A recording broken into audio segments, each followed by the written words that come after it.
এই কিবোর্ডটা দেখে এই কিটা দেখুন বাজছে না, একটু জোরে চাপলে তবে বাজছে। নমস্কার বন্ধুরা, আজকের আমরা একটা ভিডিও করব যেটা হচ্ছে অনেকেই সমস্যায় ভোগেন যে অনেকের কিবোর্ডের কিছু কিছু কি বাজে না।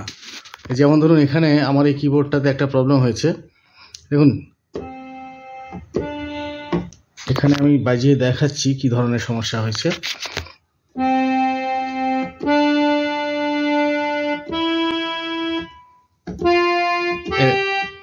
এই কিবোর্ডটা দেখে এই কিটা দেখুন বাজছে না, একটু জোরে চাপলে তবে বাজছে, আস্তে চাপলে কিন্তু বাজছে না। অন্য কিগুলো দেখুন আস্তে চাপলেও বাজছে, কিন্তু এই জি দেখুন, জি কিটা জোরে দাবালে তবে হচ্ছে, আস্তে করলে কিন্তু হচ্ছে না। তো প্রত্যেকটা কির মধ্যে দুটো টাচ পয়েন্ট আছে।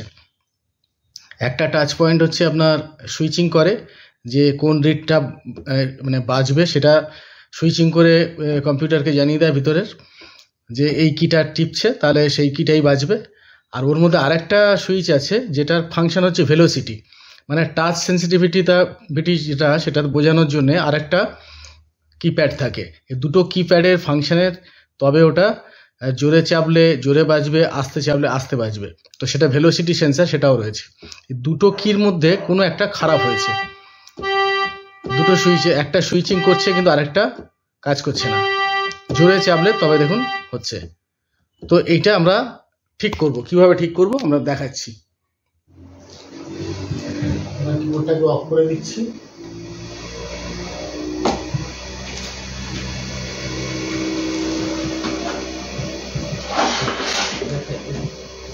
পিছনে কি আমাদের স্ক্রুগুলো সবগুলো খুলতে হবে। দেখুন এখানে প্রতিটা স্ক্রু আছে, এদিকে 3টে, এদিকে 4-5টা স্ক্রু রয়েছে। এই প্রত্যেকটা স্ক্রু কিন্তু খুলতে হবে। তো আমি অলরেডি খুলে ফেলেছি। এবার আমরা কাজটা শুরু করব।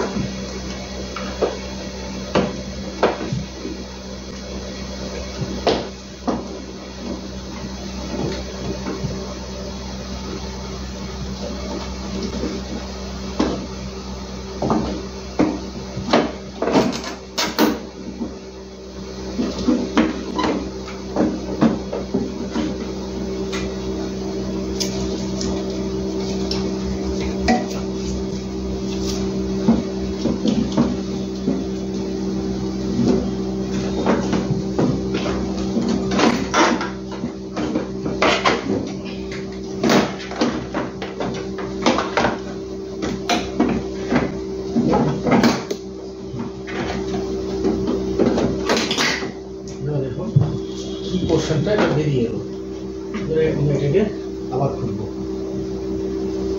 আমরা দেখেছিলাম এই নোটটা বাজছে না, জি নোটটা, এখানে এই নোটটা বাজছে না।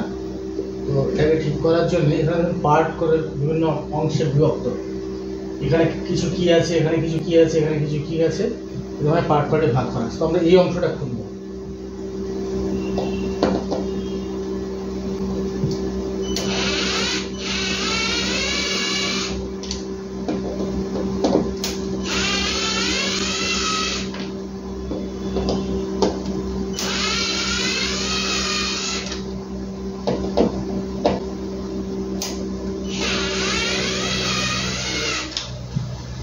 চারটে স্ক্রু আমরা ফেললাম।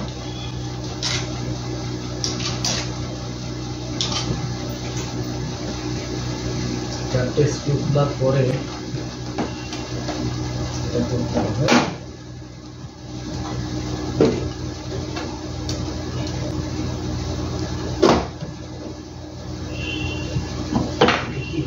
আটকাচ্ছে একটু দেখে নিই আমরা।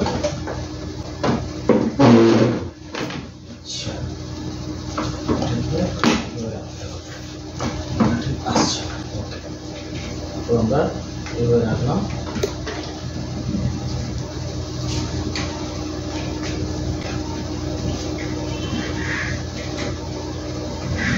এই অংশটাকে আমরা শুরু করি।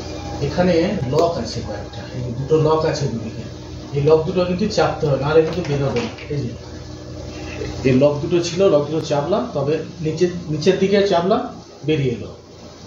এবারে দেখুন এখানে সিস্টেমটা হচ্ছে, এগুলো চাপ দিলে, এগুলো যখন চাপি এই অংশগুলো চাপ খায়, এখানে কিছু রাবার প্যাড আছে, সুইচ আছে, এইগুলো তখন প্রেস হয়, এই প্রেস হয়ে ভিতরে সুইচিং করে। তো আমরা এটা রেখে দিচ্ছি, এই পোর্শনটা, এটার কোনো ফাংশন নেই। মেন যেটা সমস্যা এইখানে, এই রাবার প্যাডটা দেখুন প্রচুর নোংরা হয়েছে, তো আমরা এগুলোকে একটু ব্রাশ দিয়ে ঝাড়বো।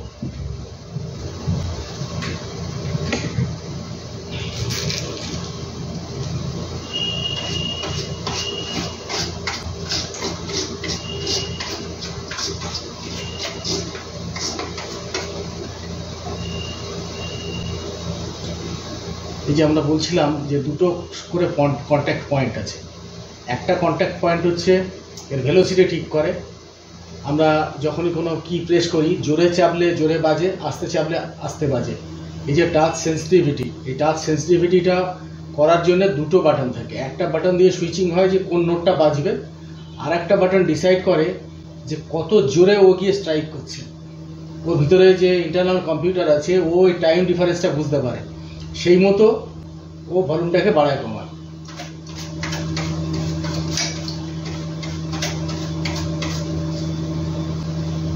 এগুলোটা পরিষ্কার করতে হবে, বুঝলেন, এগুলোই নোংরা হয়ে গেছে।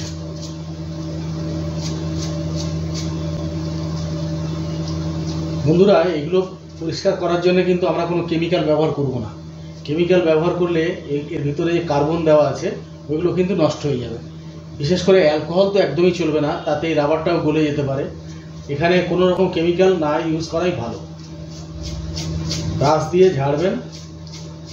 আরও কিছু টিপস আছে আমি দেখাবো, যেগুলো এখানে হয়তো প্রয়োজন হবে না। সেটা হচ্ছে কোনো কারণে যদি একান্তভাবে কন্ট্যাক্ট নষ্ট হয়ে যায়, এখানে একটু উড পেন্সিল দিয়ে ঘষে ঘষে কালো করে দেবেন, তাতেও কিন্তু কাজ হবে। আমরা দেখে নিচ্ছি, যদি একটু ধুলো মুছে দিয়ে কাজটা হয়ে যায় তাহলে আর সব করার দরকার হবে না।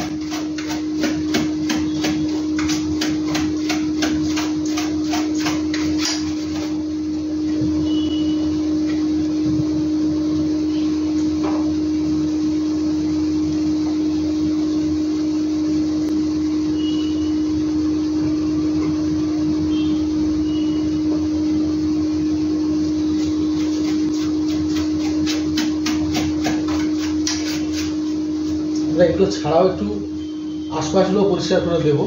আগে একটু দেখে নিই যে প্রবলেমটা সলভ হলো কিনা। এখানে দেখুন বন্ধুরা, প্রতিটা কির পাশে দুটো করে রাবারের এক্সটেনশন রয়েছে। এইগুলো কিন্তু ওখানে গর্ত আছে, ওই গর্তের মধ্যে ঢুকে যাবে, নাহলে কিন্তু স্লটে বসবে না।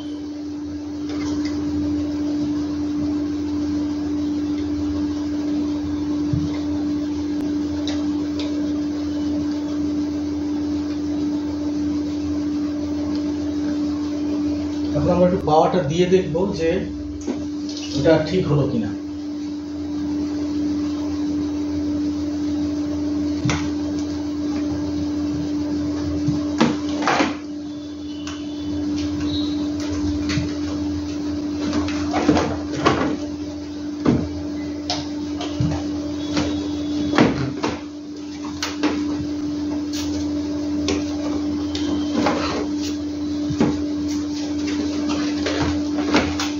তারগুলোকে খুলে দিলে আরো সহজ হয়ে যায় এখানে, কিন্তু আমাদের এই সামান্য ছোট্ট প্রবলেমের জন্য এত কিছু ডিস্টার্ব করার আর দরকার নেই।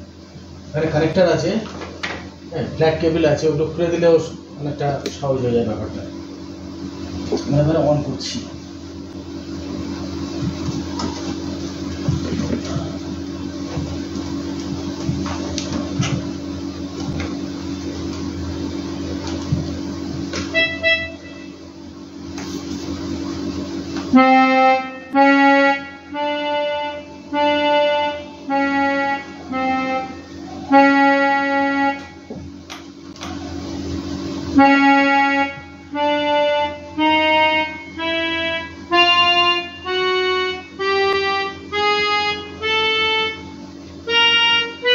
দেখুন বন্ধুরা, সবগুলো বাটন কিন্তু এখন বাজছে। দেখুন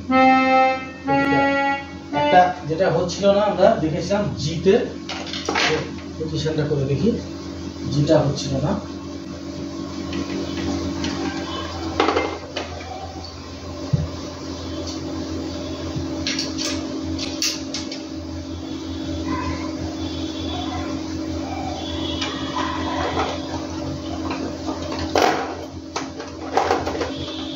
জিটা আমরা আগে দেখি। জি হচ্ছে এদিক থেকে 3 নম্বরে, এদিক থেকে 3 নম্বর।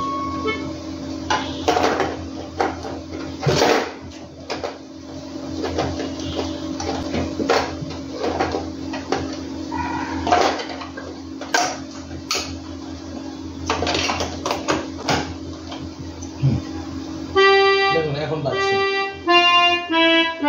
এই ধুলো এমনই জিনিস যে কোনো কিবোর্ডকে অকেজো করে দিতে পারে ধুলোর জন্য।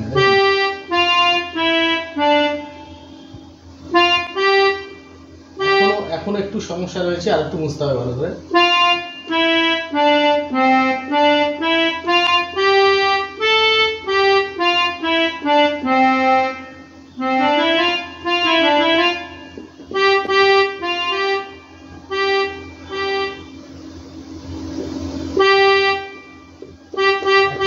সমস্যাটা রয়েছে কিছুটা, তোমরা আর একবার করবো।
প্রচুর ধুলো জমেছে, প্রচুর ধুলো জমেছে।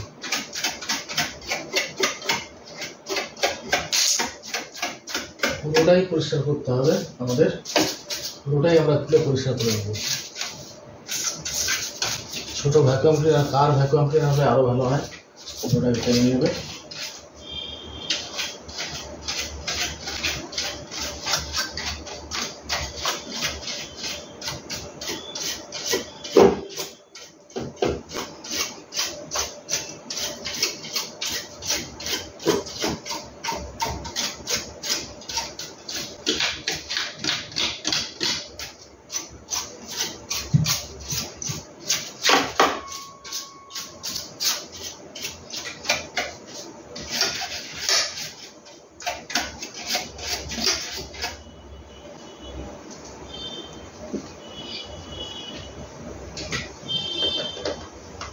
আমরা অন্যগুলো খুলে ফেলি।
এটা প্রথমটা করলাম, আমরা এক জায়গায় সাজিয়ে রেখে দিয়েছিল।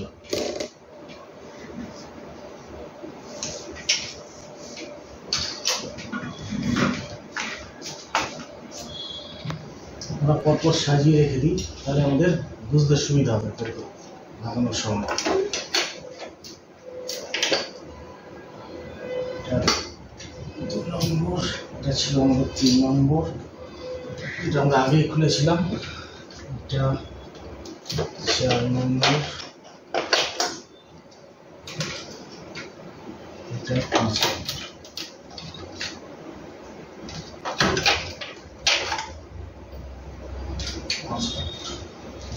এবারে আমরা সমস্তটাই গুলো ছেড়ে দেব।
হালকা করে ব্লোয়ার চালিয়ে দেওয়া হলো।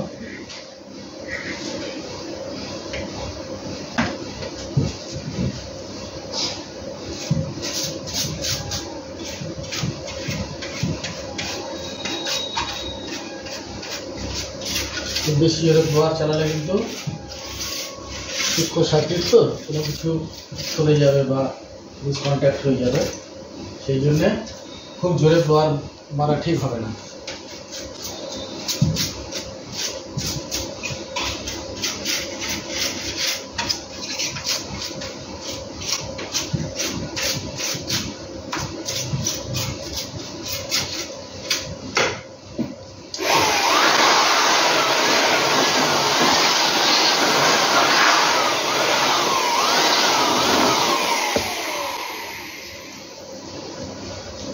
স্পিকারের উপরগুলো আরো নোংরা হয়ে আছে, সেগুলো ঠিক করতে হবে।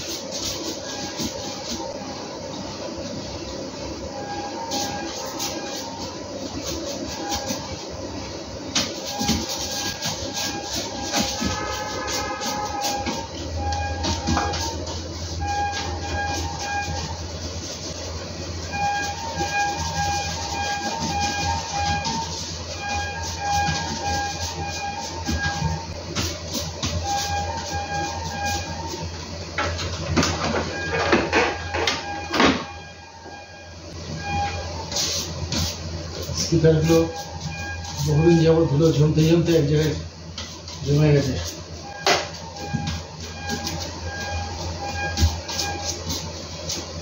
সেগুলো একসঙ্গে পরিষ্কার করে নেওয়াই ভালো, কারণ পরে স্পিকারটা আলাদা করে করতে গেলে ধুলোগুলো আবার এদিকে চলে আসবে।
মাঝখানেও খাঁজে খাঁজে ময়লা জমা আছে।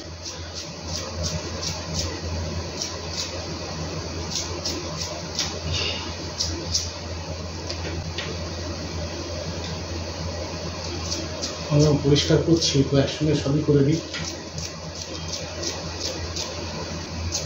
ব্রাশটা কিন্তু খুব নরম হওয়া দরকার, আর সেই সঙ্গে পরিষ্কার হওয়া দরকার।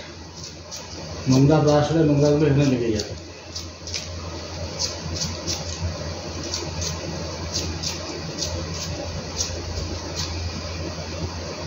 সিলিকন ম্যাট,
একটু সালফেট জমার মতো হয়েছে, যার জন্য আমাকে বাধ্য হয়ে একটু কেমিক্যাল প্রয়োগ করতে হচ্ছে। এটা কন্ট্যাক্ট পরিষ্কার করারই কেমিক্যাল, WD-40 বা এই ধরনের যে কোনো কেমিক্যাল দিয়ে এটা করা যেতে পারে। তো বেশি লাগাচ্ছি না, জাস্ট যেটুকু অংশে সালফেট মতো দেখছিলাম সেই অংশটাই করে দিচ্ছি।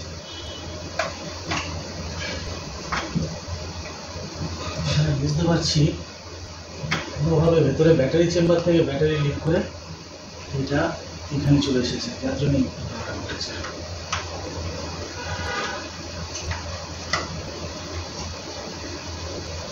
কখনোই অর্গানের মধ্যে বেশি দিন ব্যাটারি ফেরত দিয়ে রাখতে হবে, আর এখন এই ঘটনা ঘটতে পারে। ব্যাটারি পচে গিয়ে ওর মধ্যে খুব হাইলি করসিভ কেমিক্যাল সেগুলো চলে আসে স্টেশনে।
আমরা কিগুলো বসিয়ে নিই।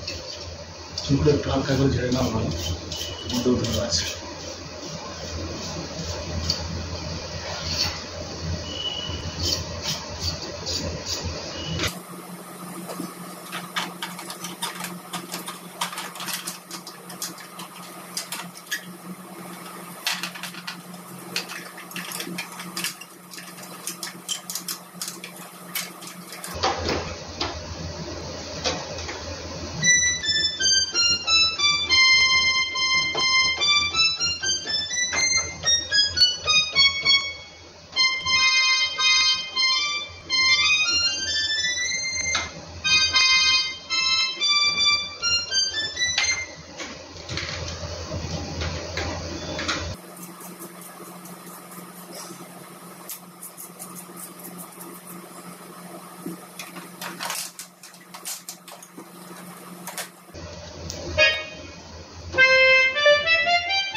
বন্ধুরা, এগুলো খুব সাবধানে হ্যান্ডেল করতে হবে, খুব সূক্ষ্ম জিনিস কিন্তু ভেঙে যেতে পারে।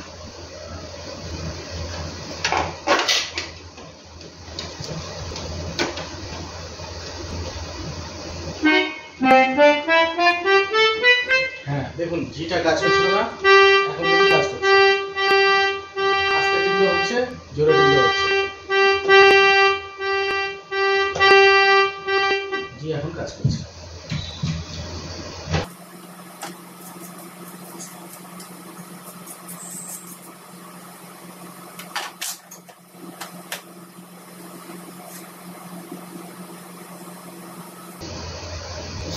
এই জায়গাটাতে ব্যাটারির পচা অংশটা লেগে রয়েছে, মুছে নিচ্ছি।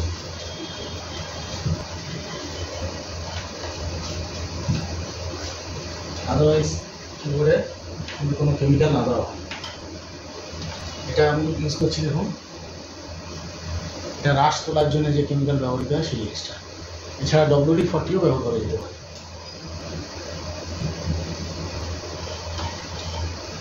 এটা শুধুমাত্র সেই জায়গাটাতে দিলাম যেখানে ব্যাটারি পচে তার কেমিক্যালটা এদিকে চলে এসেছিলো, এসে পিসিবিও খানিকটা নষ্ট ড্যামেজ হওয়ার মতো অবস্থায় এসে গেছিলো, সাদা সাদা অংশ উপরে সালফেট জমেছিল। আর এই প্লাস্টিকের এখানেও দেখলাম রয়েছে, সেই জন্য বুঝলাম। কিন্তু অন্য জায়গায় আমরা কোনো কেমিক্যাল দিচ্ছি না, তাতেও না।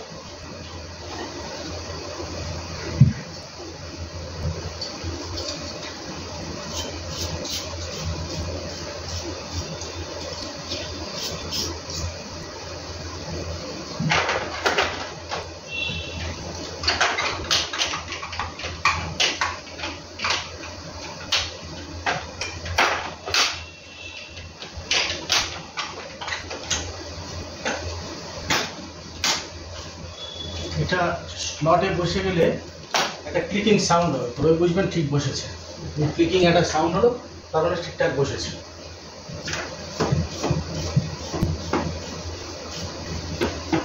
দেখুন, এই সামান্য কাজটা যদি কোনো সারানোর দোকানে দেওয়া হতো, অনেক টাকা কিন্তু চার্জ করে বসতো। একটা বা দুটো রিড যদি কাজ না করে, খুব সহজভাবে কিন্তু ঠান্ডা মাথায় এটা খুলবেন। খুলে দেখালাম কীভাবে খুলবেন। খোলার পরে ওই জায়গাটা একটু পরিষ্কার করে দিলে কিন্তু সব ঠিকঠাক হয়ে যাবে। ভুলোর জন্য এটা হয় বেশিরভাগ ক্ষেত্রে। সার্কিটের প্রবলেম সচরাচর হয় না, ভুলোর জন্য এটা হয়।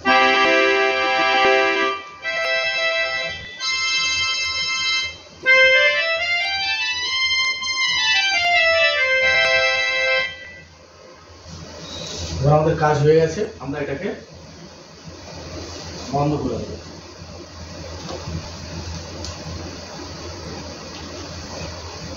তার জন্য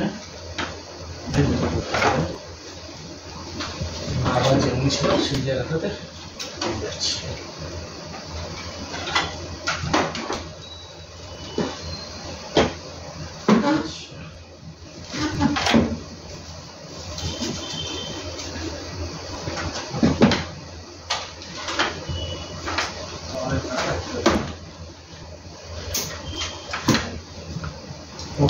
আমাদের একটা কাজ তো হয়ে গেছে, বাকি রয়েছে স্ক্রুগুলো কিন্তু লাগানো হয়নি।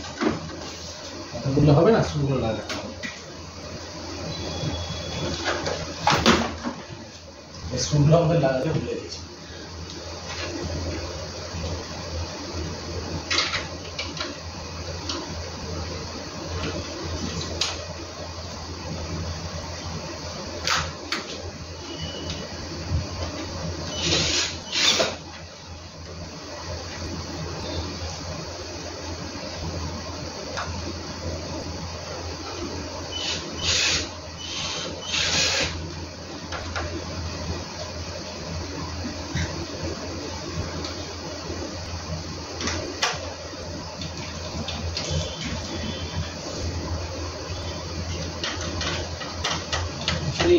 স্ক্রুগুলো সূক্ষ্ম, ঠিকঠাক না বসলে বেঁকে থাকলে এটা যাবে না, সেই জন্য মেশিন দিয়ে খোলাটা মুশকিল। ম্যানুয়ালি খুলতে হচ্ছে, বন্ধ করতে হচ্ছে। ম্যানুয়ালি স্ক্রুগুলো বসিয়ে তারপর ঠিকমতো দেখে দেখে আন্দাজ করে টাইট দিতে হচ্ছে। মেশিনে দিলে ঝট করে বেশি লোড পড়ে যেতে পারে, ওর উপরে বেশি চাপ পড়ে যেতে পারে।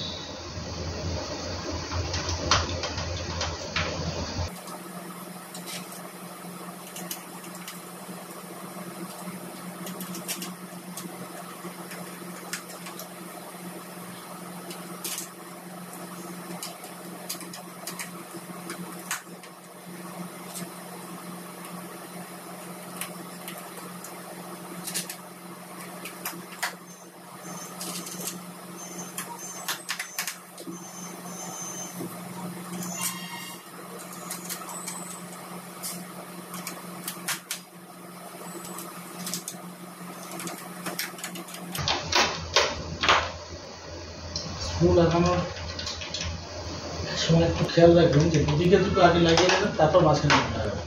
প্রতিটা ব্লকের একটা করে অক্টেভ একটা ব্লক আছে, তো সেই ব্লকের কিবোর্ডের মধ্যে দুদিকে দুটো লাগিয়ে নেবেন।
বন্ধুরা, এই ছিল আজকের ভিডিও। আমরা এটাকে লাগিয়ে ফেললাম। ফাইনাল একবার বাজিয়ে আমরা দেখে নিতে পারি।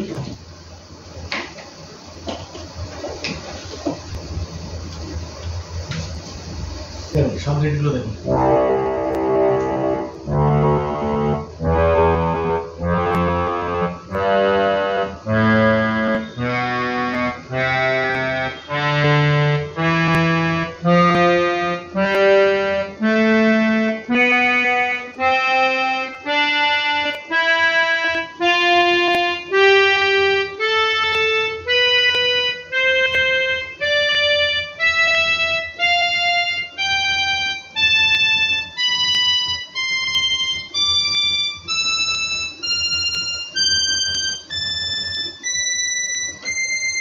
তো আমাদের যে রিটটাতে প্রবলেম হচ্ছিল সেটা কি বুঝতে পারলেন?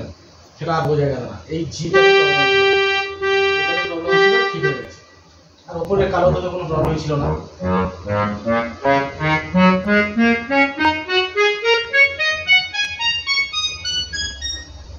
ভিডিওটা আপনাদের ভালো লাগলে লাইক দেবেন, আর আমার চ্যানেলটাকে সাবস্ক্রাইব করবেন, যাতে এই ধরনের ভিডিও যখনই আপলোড করব আপনাদের কাছে সবার আগে পৌঁছে যায়।